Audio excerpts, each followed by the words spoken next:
Good evening, आप सभी को मेरा नमस्कार। वर्तमान में राज्यसभा इलेक्शन होने हैं, जिसके लिए मैंने राज्यसभा इलेक्शन के लिए प्रोसेस बताने के लिए यह वीडियो बनाया हुआ है। जैसा हमें याद है कि राज्यसभा इलेक्शन एक्चुअली 26 मार्च 2020 को होने थे, लेकिन जस्ट ड्यू टू कोविड-19 पैंडेमिक ये पोस्टपोन हो गए और इनका जो नया डेट दिया हुआ है दैट इज 19 जून 2020। इंडिया के 17 स्टेट्स में 55 राज्यसभा सीट्स के लिए इलेक्शन होने हैं और वही आज हमारा डिस्कशन का टॉपिक है, राज्यसभा इलेक्शन। तो राज्यसभा इलेक्शन को समझने के लिए पहले मैं सुपरफिशियली संसद या यूनियन लेवल का, सेंट्रल लेवल का जो लेजिस्लेचर है, पार्लियामेंट या संसद, वो डिस्कस करने जा रहा हूं।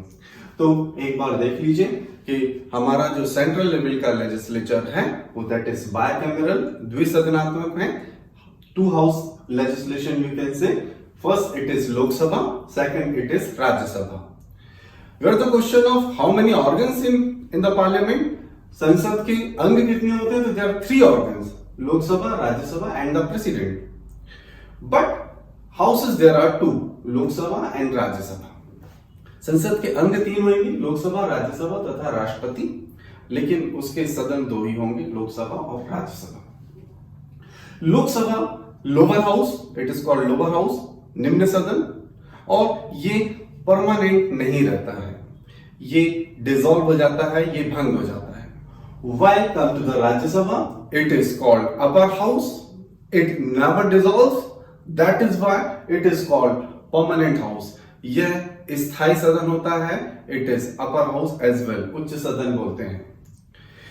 इन दोनों में इलेक्शन की बात करें तो लोकसभा में जो इलेक्शन होता है वो प्रत्यक्ष निर्वाचन, वयस्क मताधिकार, जो adult franchise vote system, 18 years के ऊपर के वो सभी मतदाता जिनका नाम मतदाता सूची में अंकित है, वो सभी मत में भाग लेते हैं लोकसभा इलेक्शन में।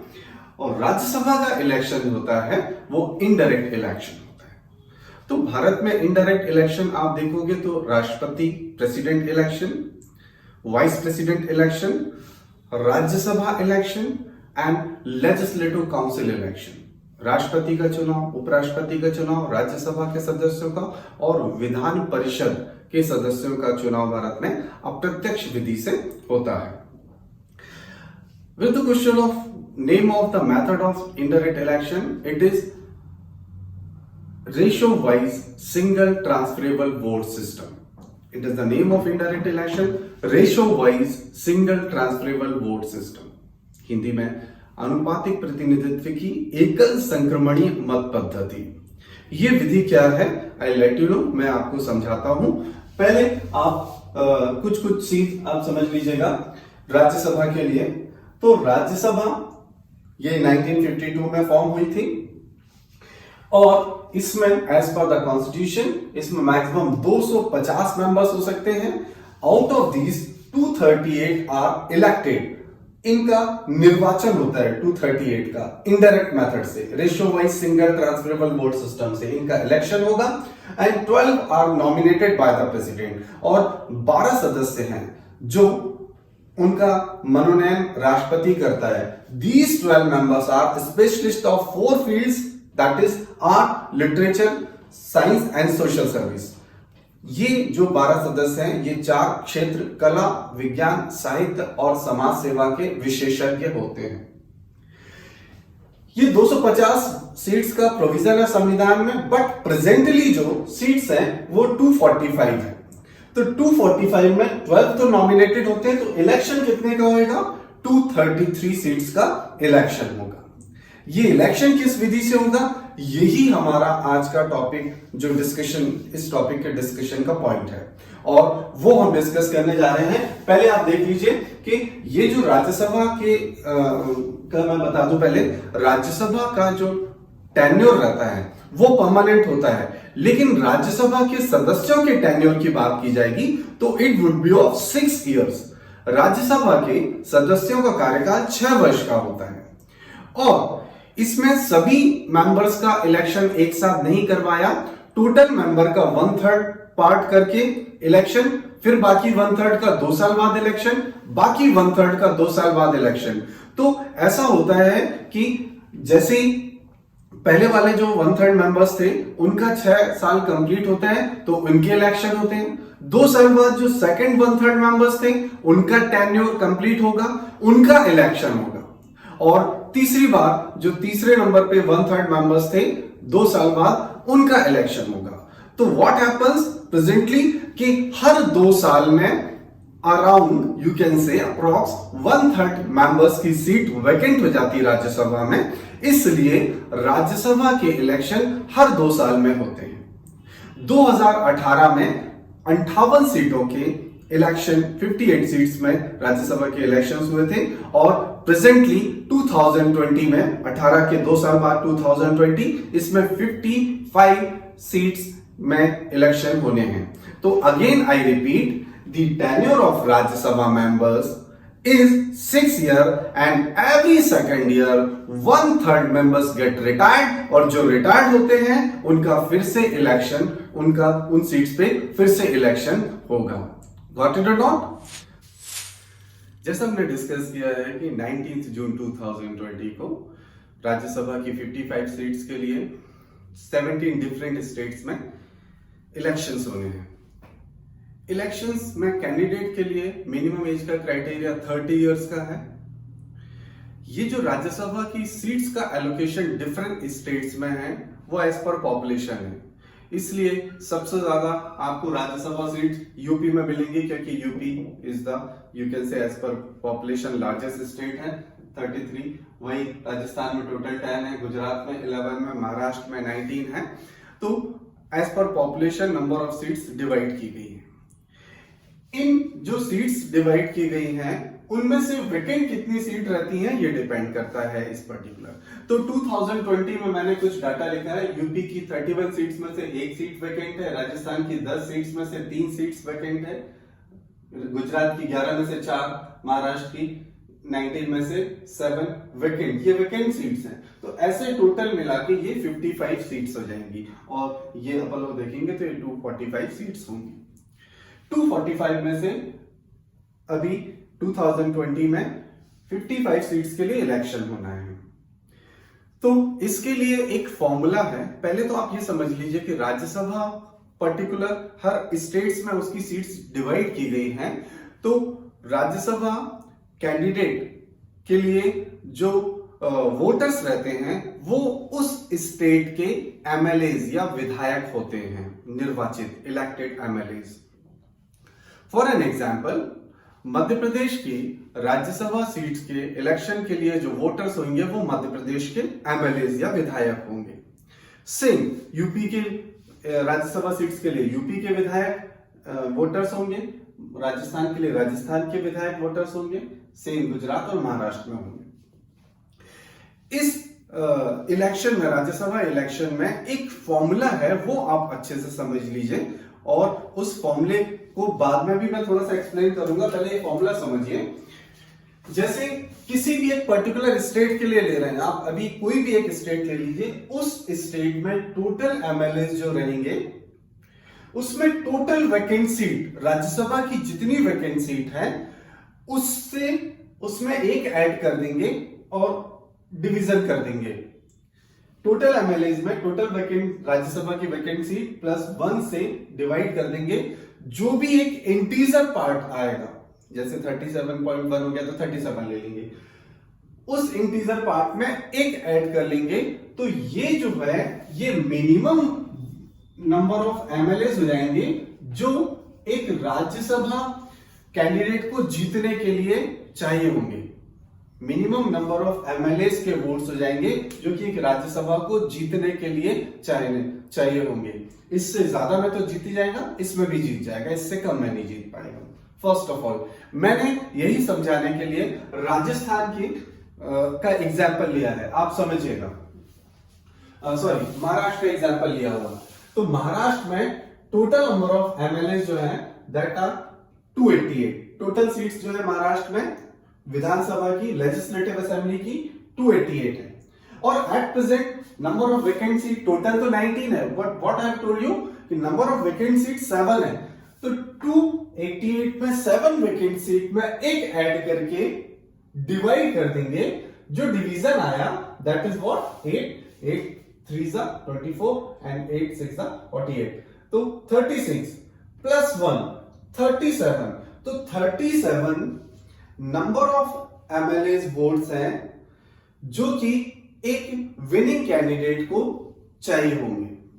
अब आप देखिए प्रेजेंट में जो गुजरात का मैटर आया है, गुजरात में कांग्रेस के एमएलए पहले मार्च में 5 एमएलए और अभी फिलहाल 1-2 दिन पहले 3 एमएलए ने रिजाइन कर दिया।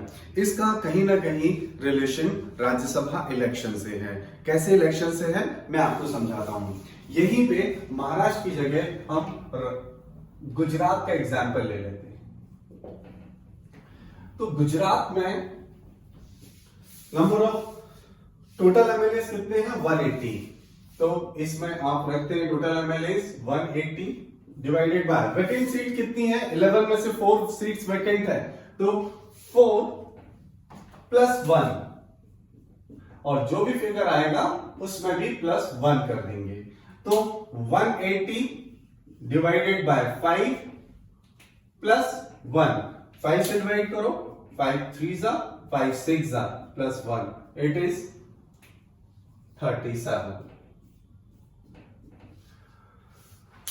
37 टोटल सीट्स जो है किसी भी एक कैंडिडेट को जीतने के लिए चाहिए। 37 सीट्स का मतलब होता है 37 एमएलए के वोट चाहिए। यदि गुजरात की प्रेजेंट की हम सिचुएशन देखें तो गुजरात में टोटल मैंने क्या बोला 180 में से यदि बीजेपी और कांग्रेस की स्पेशली बात करें, यदि बीजेपी की बात करेंगे तो बीजेपी की टोटल सीट्स 103 और इनकी 73। अब 73 में से 3 विधायकों ने 3 एमएलए ने मार्च में रिजाइन कर दिया था, सॉरी 5 ने और 3 ने अभी कर दिया है, तो अभी प्रेजेंट में इनकी सीट्स हो गई है 65। अब आप समझिए कि 37 एमएलए चाहिए एक राज्यसभा सीट जीतने के लिए, तो 2 राज्यसभा सीट जीतने के लिए इनको 37 और 37 अपन ने देखा तो 74 मिनिमम 74 चाहिए। 73 थे, कुछ निर्दलीय या किसी को जोड़ के उनके 74 आ जाते हैं। लेकिन अब सिचुएशन ये हो गई है, कांग्रेस ने अपने सोलंकी जी और गोविल जी को खड़ा किया हुआ इलेक्शन में, लेकिन अब सिचुएशन क्या हो गई है, बीजेपी ने अपने 3 कैंडिडेट खड़े कर दिए, कांग्रेस ने 2 खड़े किए थे कि 2 हम तो जीत ही जाएंगे, लेकिन अब रेजिग्नेशन हो गए हैं। अब रेजिग्नेशन होने के बाद तो कांग्रेस में सेकंड राज्यसभा मेंबर जो गुजरात में जीतने के लिए एक चैलेंज बन गया है। अब एक चीज आपको और समझनी है, इतना तो आपको ये फॉर्मूला तो क्लियर हो गया। फॉर्मूले के बाद में आपको एक चीज और डिस्कस कर दूं कि मैंने आपको थोड़ी देर पहले बताया था कि राज्यसभा का इलेक्शन होता है, उसकी मेथड का नाम है indirect election by ratio wise single transferable vote system, आनुपातिक प्रतिनिधित्व की एकल संक्रमणी मत पद्धति द्वारा अप्रत्यक्ष निर्वाचन। तो इसमें एकल संक्रमणी सिंगल ट्रांसफरेबल क्या होता है कि इसमें सपोज हम एग्जांपल गुजरात का ही ले लेते हैं। गुजरात में 4 सीट्स वैकेंट है और इन 4 सीट्स के लिए मैंने बोला 10 कैंडिडेट्स खड़े हो गए, 1 2 3 4 5 10 कैंडिडेट्स टोटल खड़े हो गए। तो किसी भी एमएलए को फर्स्ट ऑफ ऑल याद रखिए, जैसे कांग्रेस के मैंने क्या बताया कि कांग्रेस की जो अभी 65 एमएलए हैं, तो कांग्रेस के जो 2 कैंडिडेट खड़े हुए हैं, तो आप ये मत समझिएगा कि जो 65 एमएलए हैं वो दोनों को वोट कर सकते हैं। एक बार ही वोट हो सकता है, मतलब एक एमएलए एक ही बार वोट कर सकता है। दूसरा एमएलए दूसरी बार एमएलए वाला एमएलए वोट नहीं करेगा जिसने पहली बार वोट कर दिया है। गॉट इट और नॉट? अदरवाइज तो जो भी मेजॉरिटी पार्टी है उसके कैंडिडेट हमेशा जीतते जाएंगे। अब आप समझिएगा, जब वोट किया जाता है तो जैसे पहला एमएलए वोट करने आएगा, MLAs of Gujarat would be the voters of these Rajya Sabha seats. तो 4 सीट्स के लिए 10 कैंडिडेट खड़े हुए, तो कोई पहला बंदा जब वोट देने आता है तो वो सपोज उसको सी पसंद है, सी कैंडिडेट पसंद है, तो वो केवल सी को वोट नहीं देता है, वो प्रेफरेंसेस या प्रायोरिटीज वो मैं वोट देता है। मतलब सी को वो पहले नंबर पे, फिर सपोज दूसरे नंबर पे ए को, तीसरे नंबर पे ऐसे, चौथे नंबर पे, 5 पे, ऐसे वो 10 कैंडिडेट हैं तो अपनी 10 वरीयता, 10 प्रायोरिटीज, 10 प्रेफरेंसेस देके वो वोट देने जाएगा। सेम प्रेसिडेंट के लिए होता है, मैं प्रेसिडेंट इलेक्शन बताऊंगा तो उसमें भी। फिर दूसरा वोटर आता है, वो भी सपोज पहला, दूसरा, तीसरा, उसको ये पसंद था, बी पसंद था, तो बी को पहले नंबर पे, जिसको भी जो कैंडिडेट राज्यसभा की सीट्स के लिए इलेक्ट करना चाहता है उसको पहले नंबर पे चुनेगा, बाकी सबको भी उसको प्रेफरेंसेस डालने पड़ेंगे। तो काउंटिंग क्या होती है, पहले प्रेफरेंसेस के हिसाब से होती है। और पहले प्रेफरेंसेस में सपोज मैंने बोला वहां पे 37 वोट्स चाहिए थे, 4 सीट्स हैं, 3 सीट्स में सपोज डिसीजन हो गया, 3 सीट्स में 37 37 37 मिल गए। अब चौथी सीट्स में क्या हो रहा है, ना बीजेपी वाले को ना कांग्रेस वाले को 37 सीट्स मिली। अब क्या होता है कि जब किसी भी कैंडिडेट को मिनिमम वोट्स नहीं मिलते जीतने के लिए, तो फिर क्या करते हैं, जिसको सबसे कम वोट मिले होंगे इन 10 कैंडिडेट्स में से, उसका फर्स्ट प्रेफरेंस पे जो भी वोट मिला था वो 0 कर दिया जाता है, और उसका सेकंड प्रेफरेंस देखा जाता है।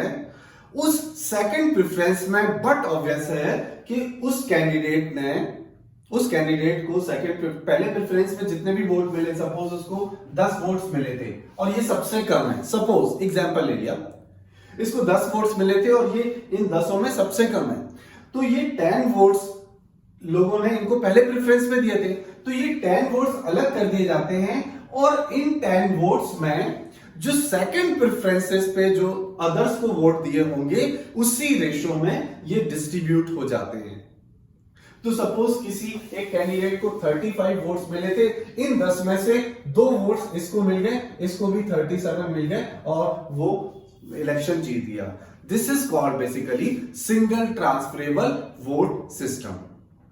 गॉट इट और नॉट? मेरे ख्याल से अब आपको राज्यसभा इलेक्शन अच्छे से क्लियर हो गया होगा।